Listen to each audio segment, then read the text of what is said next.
ओम शांति।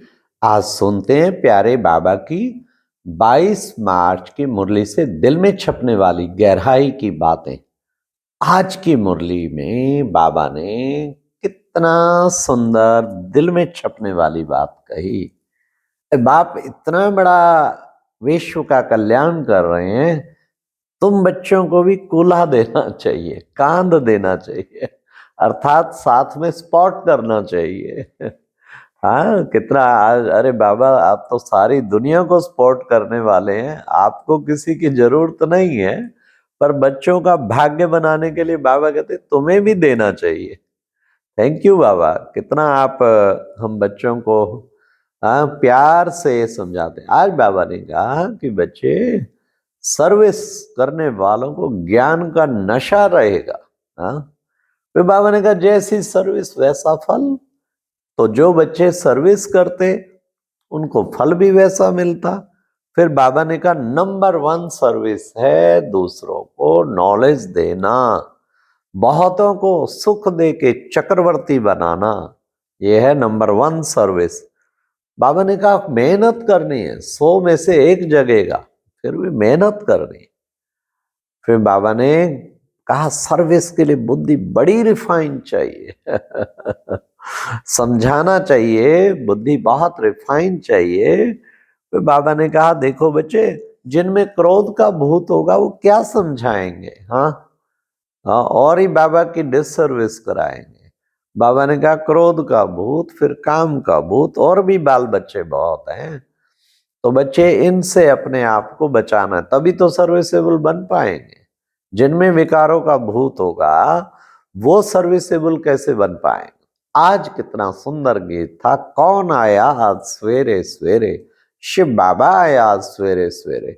हाँ, क्या किया, आके हम सबको जगाया। हाँ, बाबा ने कहा बाप आते हैं तो तुम आत्माएं भी पहचानती हो, अपने आप निश्चय करती हो कि हम आत्माएं हैं, परम पिता परमात्मा की संतान है। बाबा किस लिए आया है? आज बाबा ने कहा बच्चे, बाबा आया है तुम सब बच्चों को वापस ले जाने। बाबा किस लिए आया है? बाबा आया है रुद्र वन के अविनाशी गीता ज्ञान यज्ञ की स्थापना करने। बाबा ने कहा चलते चलते बच्चे उपकार करते तो बहुत खाता जमा होता, फिर उपकार करते करते अपकार करने लग जाते, फिर किया खाता सारा खत्म हो जाता। इसलिए बच्चे तुम्हें उपकारी अपकारी पर भी उपकार करना है, तुम्हें सदा उपकार करना है। फिर बाबा ने कहा जिनमें धारणा अच्छी होगी वो सर्विस अच्छी कर पाएंगे। धारणा अच्छी होगी तो बुद्धि का योग भी रहेगा, बाबा ने कहा। फिर जो है बच्चे, बाबा ने कहा कि बच्चों को बुद्धि का योग बाबा के साथ रखना है। बच्चे हर वक्त यही अभ्यास करना है, देह और देह के संबंधियों को भूल बच्चे अपने को देही अभिमानी बनाकर बाप को याद करना है। बाप को ना पूरा पहचानने के कारण, बुद्धि योग ना लगने के कारण देह अभिमान पूरा मिटता ही नहीं है। तो बाबा ने कहा फिर क्या बन जाते हैं? फिर बंदर संप्रदाय। बाबा को ना पहचानने के कारण और फिर देह अभिमान नहीं छूटता तो उसके कारण बंदरपना आ जाता। हाँ, हाँ, बंदर संप्रदाय के जैसे। आज सबसे जो दिल में छपने वाली बात है, तुम चौंक उठते हो। इसलिए चौंक उठते हैं कि ब्रह्मा की अंधियारी रात पूरी हुई, अब सवेरा होता है और देह सहित सर्व देह के संबंध टूट जाते हैं। तो इसलिए बाबा ने आज ये भी हम बच्चों को बताया। और फिर बाबा ने ये भी कहा पुरानी दुनिया को देखने में नहीं आती, बस बाप और परम धाम ही सूझता है। ये योग की स्टेज, और कुछ सूझे ही ना, बाबा और परम धाम। पुरानी दुनिया देखते भी ना देखें। फिर बाबा ने कहा देही अभिमानी बने हो तो फिर समझो ईश्वरीय संप्रदाय। देह अभिमान बंदर संप्रदाय, देही अभिमानी बने तो ईश्वरीय संप्रदाय। तुम बच्चों को ईश्वरीय संप्रदाय का बच्चा बनना है। देही अभिमानी बनना बड़ी मेहनत की बात है। आज बाबा ने पवित्रता पे भी कितनी अच्छी बात बताई। भारत जब कामचिता पर जलकर काला हो जाता, तब जो है बच्चे ये भारत को पवित्रता में थमाने के लिए संन्यास धर्म की स्थापना होती है। हाँ, तो उन्होंने खुद पवित्र बन के थमाया है। लेकिन बाबा ने कहा सबसे सतो प्रधान संन्यास ये है, घर गृहस्थ में रहते हुए भी फिर भी पवित्र रहें। वो तो कहते हैं संभव ही नहीं है, आग कपूस इकट्ठा रह के आग ना लगे, संभव ही नहीं है। लेकिन ये ईश्वरीय ताकत है जो तुम घर गृहस्थ में रहते हुए, इकट्ठे रहते हुए तुम पूर्ण पवित्र रहते हो। क्या नहीं संभव, असंभव को संभव करने का नाम ही तो भगवान है। इसलिए बाबा ने कहा हर चीज संभव है ना। फिर बाबा ने कहा बड़ी बच्चे युक्ति से समझाना है। जैसे देखो बच्चे चूहा है ना, देखो फूंक मारता है काटता है, फिर फूंक मारता है काटता है, पता भी नहीं लगता। रात को कहीं सोए किसी का कान ही काट गया और उसे पता भी नहीं लगा, दर्द भी नहीं होने दिया। तो बाबा ने कहा ऐसे ही तुम बच्चों को भी सर्विस बड़ी युक्ति युक्त करनी है। हाँ, तो इसलिए बाबा ने कहा कि बाबा तुम बच्चों को, सबसे बड़ी बात बाबा ने कहा कि विशेष योग को, योग का बहुत ध्यान रखना है। योग पूरा नहीं तो फिर धारणा भी नहीं होती। धारणा अच्छी होनी चाहिए, एक एक दिव्य गुणों की धारणा अच्छी होनी चाहिए। फिर बाबा ने कहा धारणा करके फिर औरों को कराना है, ये विशेष उपकार करना है। अब ये कलयुग का अंत है, मनुष्य की बुद्धि जड़ जड़ी भूत हो गई है, इसलिए आखिरी टाइम आ गया ना। तो बाबा ने कहा इसलिए कलयुग का अंत है और इससे मनुष्य की बुद्धि बिल्कुल जड़ जड़ी भूत हो गई है। इसलिए बच्चे तुम्हें गंदी आदतें, कई बच्चों में कईयों में गंदी आदतें किसी को टांट मार देना, गंदी आदत किसी प्रकार का खाने पीने में भी कोई व्यसन का शिकार बन जाना, गंदी आदत डिबेट करने की कईयों की इतनी आदत होती है, ये भी गंदी आदत है।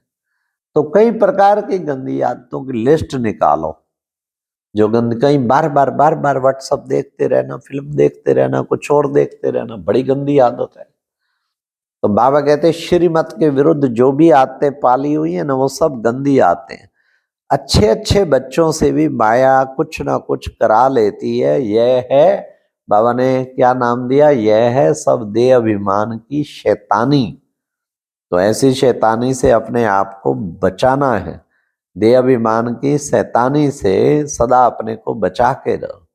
तो बाबा ने कितना अच्छा बताया कि देखो बच्चे, तुम बच्चों को उपकार करने से तो तुम्हारा खाता जमा होता, उल्टी सुल्टी चलन चलते फिर खत्म हो जाता। तो ये बाबा ने आज कहा नंबर 1 बच्चे, बाबा के बच्चे जो हैं वो सदा उपकार के कार्य में लगे ही रहेंगे, औरों को भी उपकार कराएंगे। तो आज बाबा ने मुख्य बात, आज की जो बाबा का वरदान था, संपर्क में आने वाली आत्माओं को सदा सुख की अनुभूति कराने वाले मास्टर सुखदाता भाव। तो हमारी देखो दादियां, हमारे मम्मा बाबा, जो भी संपर्क में आता था उसे कितना प्यार से वाइब्रेशन देना, इतनी सुख देना, उसकी दुआएं मिलती थी। तो बाबा कहते हैं संपर्क में आने वाली आत्माओं से ही पता लगता है आप कितने सुखदाता के बच्चे।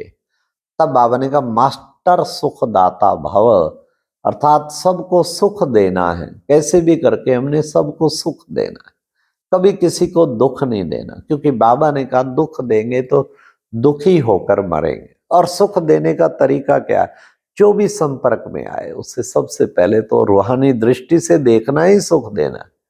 एक बार बाबा ने कहा था खुद को रूह समझ के, औरों को भी रूह समझ के रूहानी ज्ञान देने से बच्चे रूह को राहत मिलती है। रूह समझ के, सामने वाले को भी रूह समझ के रूहानी ज्ञान देने से राहत मिलती है। तो हम हैं सबको राहत देने वाले। कितना सुख देना चाहिए हर वक्त, यही बाबा ने कहा। आज वरदान में भी यही कहा कि बच्चे, ये नहीं कि मैंने किसको दुख नहीं दिया, परंतु सुख कितनों को दिया। दिन भर यही ध्यान रखे, हर घंटा यही ध्यान रखे सुख कितनों को दिया। अपनी चाल चलन व्यवहार सब चीजों से सुख देना है, लेने की इच्छा नहीं रखनी, ये तो मेरे को देते ही नहीं तो मैं क्यों दूं, लेकिन हमें देना है, देने वाला ही वास्तव में महान है। तो सुख दाता के बच्चे बन के ये देखें हम कहाँ कहाँ सुख देते हैं। किसी के दुख के टाइम पे मददगार बनना, ये भी सुख देना है। तो कोशिश करें सदा सबको सुख दें। आज की मुरली में स्लोगन था, एक बाप को संसार बना लो तो सर्व प्राप्तियां होती रहेंगी। संसार पूछे, संसार याद करें, क्या मेरा कोई रिश्तेदार तो नहीं रह गया अभी? बेटा बेटी पति पत्नी आदि आदि आदि पूछो, साला साली वो तो दूर के, लेकिन ये भी कोई रिश्ते, मेरा रिश्तेदार कौन है संसार में? एक बाबा सामने आए तब समझो बाबा ही मेरा संसार है। हाँ भाई, तुम्हारा पति कौन? तो पहले बाबा आए, वो मेरा पतियों का पति है। हाँ, वही मेरा कैसे टीचर भी है, वही सतगुरु भी है। तो बाबा एक संसार बन गया, माना सर्व प्राप्तियां भी बाबा से करना और सर्व संबंध भी बाबा से जोड़ना, फिर समझो बाबा संसार बन गया।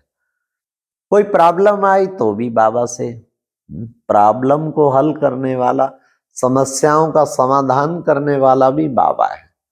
तो कोई प्रॉब्लम आए तो भी बाबा ही संसार है। इस तरह हर समय बाबा के साथ अपने आप को कनेक्ट कर लेना। कनेक्शन जो है जितना बनाएंगे बाबा से, उतना शक्तिशाली बनते जाएंगे और औरों को भी शक्तिशाली बनाने का दृढ़ लक्ष्य रखेंगे। तो ऐसा पुरुषार्थ करना है हम हमेशा कि भाई सदा सबको किस तरीके, बाबा कहते हैं गाया हुआ है ना, आज की मुरली में आया, गाया हुआ है ना, नींद को जीतने वाले बच्चे। बाबा को तो सारी रात कई बार नींद नहीं आती। बच्चों, विश्व का कल्याण करना है, बच्चों को इतना ऊंचा बनाना है, पवित्र बनाना है। हाँ, रात को भी सेवा के विचार चलते चलते सुबह हो जाती है। कितना बाबा मनसा सेवा करते थे, सारे विश्व को सकाश देने। वैसे ही हम बच्चों को करना है। अच्छा जी, ओम शांति। ये थी आज की मुरली से दिल में छपने वाली गहराई की बातें। ओम शांति।